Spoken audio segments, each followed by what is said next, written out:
आजू के दिनवा सुहावन रतिया लुभावन हो।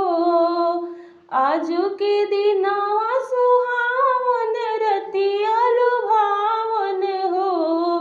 इलल ना दीदिया के होरिला जनमले होरिलवा बड़ा सुंदर हो। इलल ना दीदिया के होरिला जनमले होरिलवा बड़ा सुंदर हो।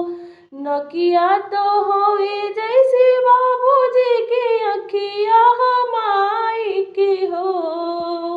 नकिया तो होवे जैसे बाबूजी के अखिया हमाई के हो। इलल ना मुहावा हो चनवा सुरुजवा तो सगरो जोर भैले हो। इलल ना मुहावा हो चनवा सुरुजवा तो सगरे जोर भैले हो।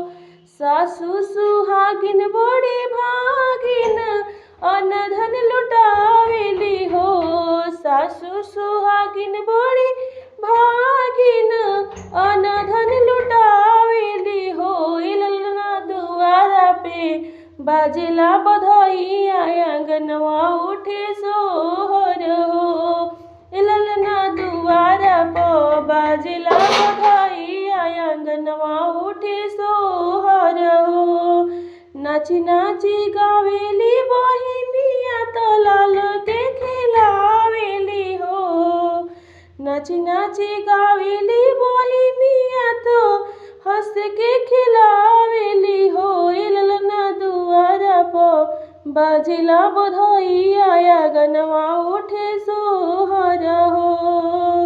जुग जुग जिया सुलल नवा भवनवा के भाग जागल हो।